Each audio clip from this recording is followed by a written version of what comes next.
अस्सलाम वालेकुम।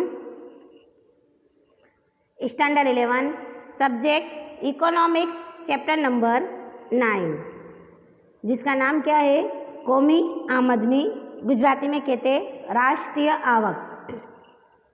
तो इससे पहले के लेसन में मैंने आपको कौमी आमदनी के बारे में उसकी उमूमी तारीफ़ यानी कि आम ज़बान में उसकी तारीफ़ कैसी क्या है वो बताई।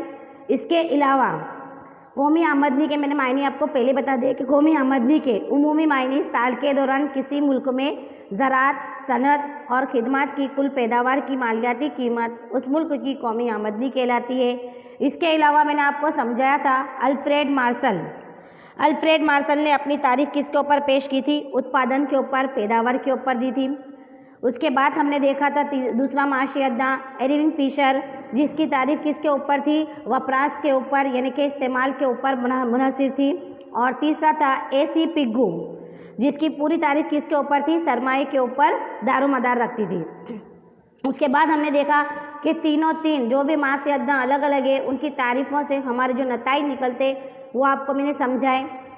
अब हम आज देखेंगे कौमी आमदनी और कौमी पैदावार, जिसे हम कहते हैं राष्ट्रीय आवक અને राष्ट्रीय पैदाश।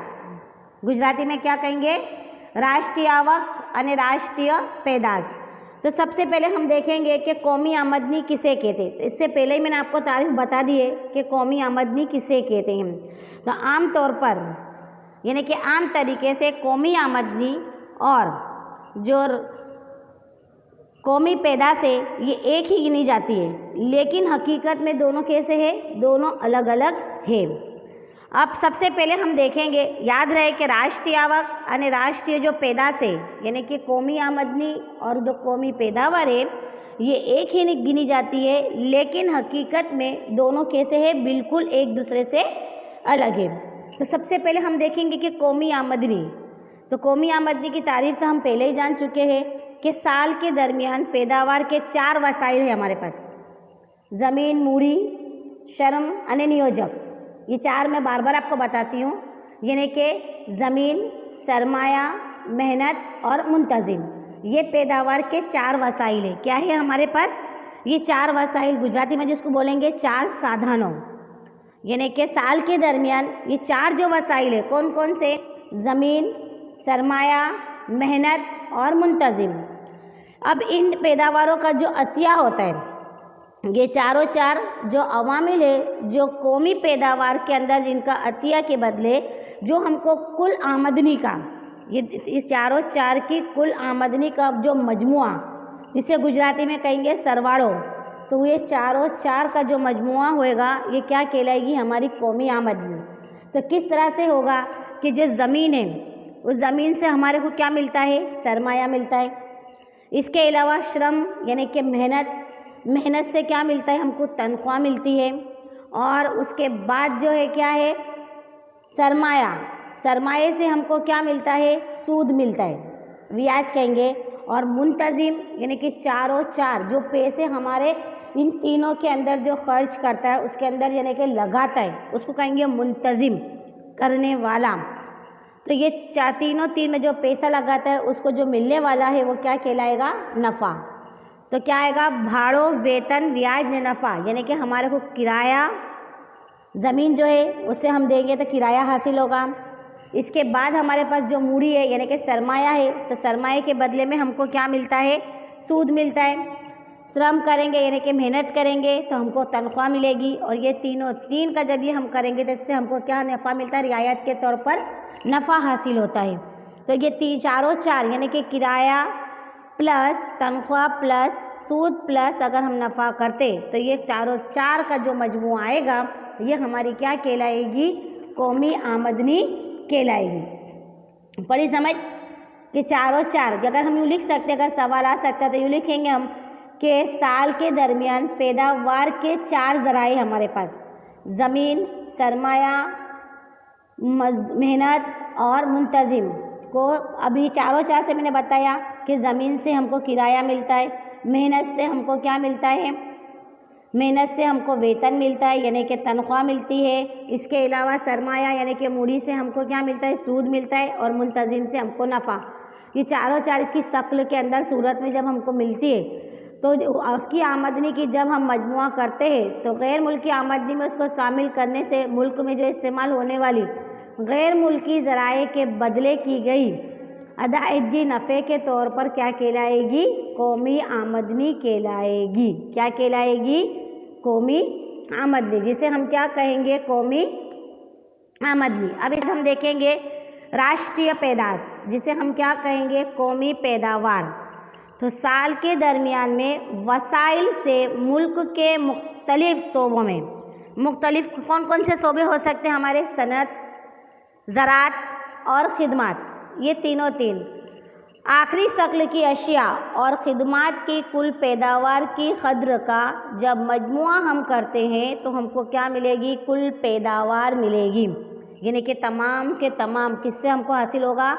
ज़राअत से, सनत से और ख़िदमत, ये तीनों तीन का। जबकि ऊपर कौमी आमदनी के अंदर हमारे पास कितने ज़राए? 4। गुजराती में याद रखना तो याद रख सकते हैं ज़मीन, मूरी, श्रम और नियोजक, जिसको हम उर्दू में कहेंगे ज़मीन, सरमाया, मेहनत और मुंतज़िम। अब इससे हमको क्या मिलता है? किराया, सूद, तनख्वाह और रियायत के तौर पर नफ़ा मिलता है। जबकि राष्ट्रीय पैदाश के अंदर, कौमी पैदावार के अंदर हमको साल के दरमियान में जो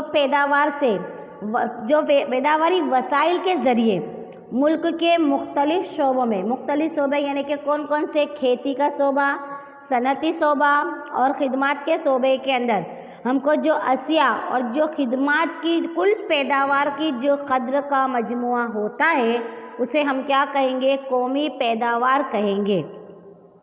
अब साल के दरमियान मुल्क में मुख्तलिफ जो कंपनियां हैं उसके ज़रिए पैदा की हुई अशिया और ख़िदमत भी क्या कहलाएगी? हमारी कौमी पैदावार कहलाएगी। कि हमारे मुल्क के अंदर मुख्तलिफ शोबे, मैंने पहले बता दिया कि ज़राअत, सनत और ख़िदमत, इसके ज़रिए जो भी अशिया पैदा होती है साल के दरमियान में, जो भी पैदा करते हैं या फिर जो अशिया जो ख़िदमत है, ये तमाम के तमाम हमारी क्या कहलाएगी? कौमी पैदावार कहलाएगी। याद रहे कि इसको हम मुख्तसर में अंदर क्या कर सकते हैं कि ज़राअत प्लस सनत प्लस ख़िदमत का शोबा का कुल पैदावार क्या कहलाएगी? कौमी पैदावार। याद करना हो तो याद कर सकते हैं कि खेती प्लस सनत प्लस ख़िदमत के शोबे प्लस इज इक्वल टू कुल पैदावार। ये सब की प्लस करेंगे, जो भी इससे हमको हासिल होता है तमाम का मजमुआ हमारा क्या कहलाएगा? कुल पैदावार कहलाएगा।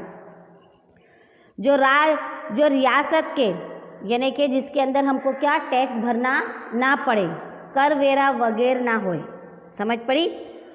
और मुल्क के जो गैर मुल्की है तिजारत भी जिसमें ना होती हो, यानी कि कौमी पैदावार है, देश के अंदर ही रहे, गैर मुल्की तिजारत ना होए, यानी कि ना उसकी दरामद होए ना उसकी बरामद होए। तो ऐसी कौमी आमदनी और कौमी पैदावार यकसा होती है अशिया के ऊपर, उसके ऊपर टैक्स लिए बिना जो टैक्स लेते वो कौमी आमदनी और कौमी पैदावार से ज़्यादा होती है। यानी कि कौमी पैदावार से कौमी आमदनी कैसी होती है? ज़्यादा होती है, क्योंकि जो टैक्स की वजह से जो कीमत की जो पैदावार है वो खर्च से क्या, उसमें उसके खर्च में क्या होएगा? इजाफा होगा। कि अगर हम कोई कर रहे हैं, कोई भी मुल्क करता है, अगर उसकी आयात और निकास करता है तो उसके ऊपर टैक्स लगना ज़रूरी है, और टैक्स जब लगेगा तो वो अशिया कैसी हो जाएगी? महंगी हो जाएगी। नेज़ जो पैदावार है वो सरकार की तरफ से मिलने वाली सब्सिडी की वजह से, सब्सिडी जानते हैं ना, सब्सिडी किसे कहते हैं? सब्सिडी के मायने होते हैं कि अगर मान लो किसानों को सब्सिडी दी जाती है, मान लो फ़र्ज़ करो कि किसान अगर कोई मशीनी वसाइल ले रहा है, कोई वसाइल लेता है ज़राअत के लिए, तो सरकार उसको सब्सिडी देती है। फ़र्ज़ करो कि अगर उसका ट्रैक्टर उसको चाहिए है, तो ट्रैक्टर अगर वो लेता है तो 4 लाख 5 लाख 7 लाख का अगर आता है तो उसके ऊपर सरकार 25% 50% देती है, तो जिसकी वजह से उसको आधो हाथ का नफ़ा मिलता है। या फिर यानी कि अगर वो लोन भी लेता है तो उसको सब्सिडी दी जाती है, तो बैंक उसे लोन के हिसाब से अगर वो देती है सब्सिडी, अगर वो मान लो कि 3 लाख की लोन लेता है और आधो आध उसको नफ़ा मिलता है, तो 3 लाख की जगह पे उसको कितने लाख? 1.5 लाख रुपए माफ़ हो जाएंगे और 1.5 लाख रुपए उसे भरने पड़ेंगे, तो उसे हम कहते हैं सब्सिडी। तो सब्सिडी की वजह से कौमी पैदावार कौमी पैदावार और कौमी आमदनी क्या होती है, कम होती है। तो ये था हमारा राष्ट्रीय आवक અને राष्ट्रीय पैदाश यानी कि कौमी आमदनी और कौमी पैदावार। अब इसके बाद हम देखेंगे कौमी आमदनी का डायरी बहाव। अब राष्ट्रीय आवकનો चक्रकार प्रवाह किसे कहते हैं। अब इसके अंदर मैं आपको बताती हूँ कि इसके अंदर जो हमारे आते हैं कौमी आमदनी के डायरी बहाव के अंदर दो चीज़ें आएगी। एक आएगा अल्पित अर्थतंत्र और दूसरा जो आएगा खुल्लू अर्थतंत्र। यानी कि इसके अंदर दो इसके किस्में होती है। इसको समझने के लिए हमको यानी कि कोई भी देश के माशियाती निज़ाम को हमको समझने के लिए, उसकी कौमी आमदनी के दायरी बहाव को समझने के लिए हमको दो किस्म की चीज़ें पढ़नी पड़ेगी। और क्या है अल्पित अर्थतंत्र, जिसके हम इसको क्या कहेंगे उर्दू में छुपा हुआ माशी निज़ाम, और जो दूसरा है वो खुल्लू अर्थतंत्र जिसको हम क्या कहेंगे खुला हुआ माशी निज़ाम। अब देखे जाएंगे तो अल्पित अर्थतंत्र और खुल्लू अर्थतंत्र, ये आपका फ़र्क के बारे में, तफावत के बारे में 2 मार्क्स में सवाल भी आता है। तो इसके अंदर हम देखेंगे कि दुनिया के तमाम जो मुल्क है वो फ़िलहाल अभी तो खुल्लू अर्थतंत्र का इस्तेमाल करते, यानी कि खुला हुआ माशी निज़ाम। तो खुला हुआ माशी निज़ाम के अंदर क्या होता है कि जो मुल्क है, हाँ तो क्या थे इसके दो थे, खुल्लू अर्थतंत्र और अल्पित अर्थतंत्र के बारे में हम जानेंगे। हो सकता है कि इसके अंदर 2 मार्क्स का आपका सवाल आ सकता है कि खुल्लू अर्थतंत्र અને अल्पित अर्थतंत्र वच्चे तफावत बताओ। तो सबसे पहले हम देखेंगे कि खुल्लू अर्थतंत्र कोने कहवाय छे, यानी कि जो खुला हुआ माशी निज़ाम किसे कहते हैं। तो ऐसा माशी निज़ाम जिसमें सरकार और गैर मुल्की तिजारत शामिल हो, इसके अलावा ख़ानदान, जो व्यापारी है, सनतें हैं, जो फैक्ट्रियां हैं, वो तमाम के तमाम शामिल होती है, उसे हम क्या कहेंगे खुला हुआ माशी निज़ाम कहेंगे। क्या कहेंगे उसे हम खुला हुआ माशी निज़ाम, यानी कि ऐसा माशी निज़ाम कि जिसमें सरकार ने गैर मुल्की तिजारत शामिल हो, इसके अलावा ख़ानदान, सनतें और जो फैक्ट्रियां हैं ये तमाम के तमाम इसके अंदर शामिल होती है, तो उसे हम क्या कहेंगे खुला हुआ माशी निज़ाम। क्या कहेंगे उसे हम खुला हुआ माशी निज़ाम। अब खुला हुआ माशी निज़ाम के अंदर इसके आता है कि खुला हुआ माशी निज़ाम के अंदर इसकी खुसूसियत क्या है। तो खुले हुए माशी निज़ाम के अंदर सबसे पहले मैंने तारीफ़ ही आपको बता दी। तो खुले हुए माशी निज़ाम के अंदर गैर मुल्की तिजारत होती है।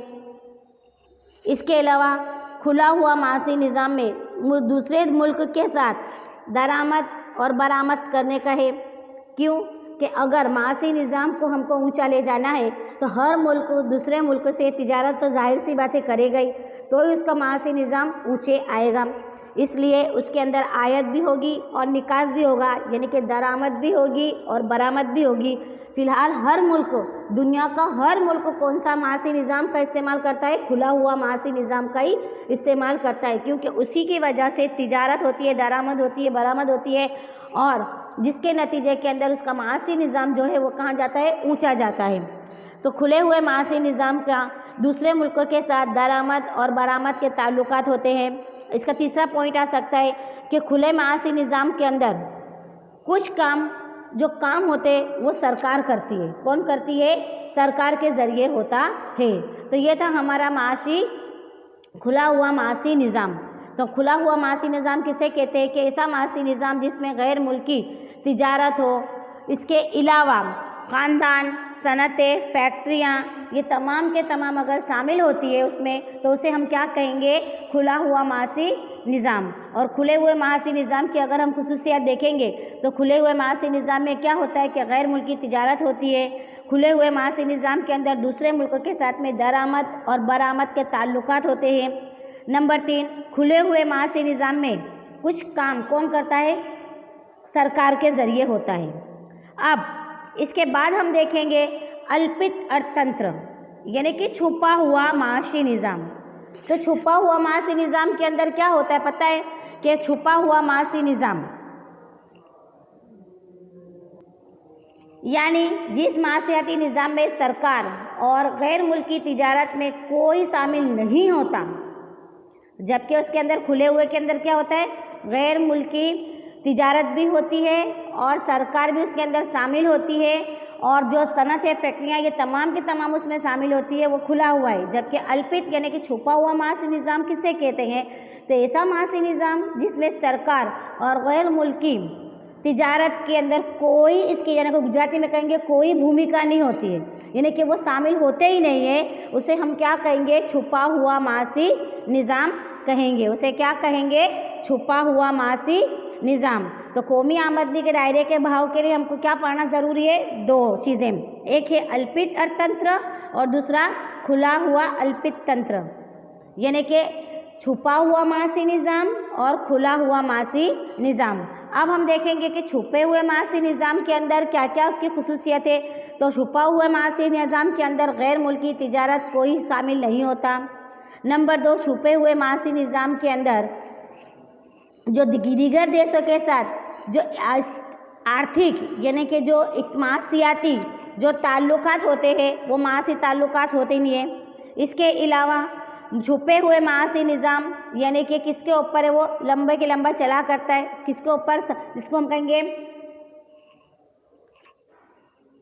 छुपा हुआ, वो लंबा चलता है, जिसे हम कहेंगे छुपा हुआ माशी निज़ाम। तो कौमी आमदनी के दायरी बहाव के अंदर हमने क्या पढ़ा है, अल्पित अर्थतंत्र और खुला अर्थतंत्र।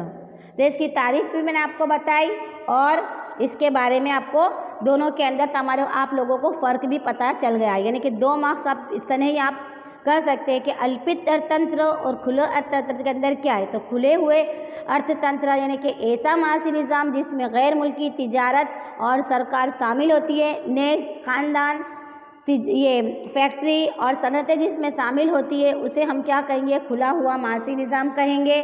और अल्पित अर्थतंत्र यानी कि छुपा हुआ माशी निज़ाम किसे कहेंगे, कि ऐसा माशी निज़ाम जिसमें गैर मुल्की तिजारत और सरकार कोई भी शामिल नहीं होती, उसे हम क्या कहेंगे, छुपा हुआ माशी निज़ाम कहेंगे।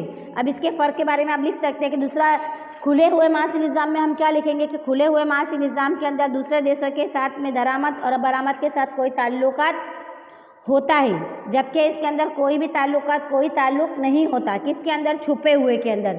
इसमें जो काम करती है कौन करती है, खुले हुए माशी निज़ाम के अंदर सरकार काम करती है, जबकि इसके अंदर कोई छुपे हुए के अंदर ही संलग्न चलाई करता है, यानी कि देश के अंदर ही चलता है, ये समझो। लेकिन ज़्यादातर दुनिया के तमाम मुल्क कौन सा माशी निज़ाम इस्तेमाल करते हैं, खुला हुआ माशी निज़ाम ही इस्तेमाल करते हैं। अब इसके बारे में हम देखेंगे नेक्स्ट पीरियड में कि खुले हुए माशी निज़ाम और उसके अंदर जो राष्ट्रीय आवक का बहाव है, यानी कि जो उसके अंदर कौमी आमदनी का बहाव है, वो किस तरह से होता है, ये हम नेक्स्ट पीरियड में देखेंगे।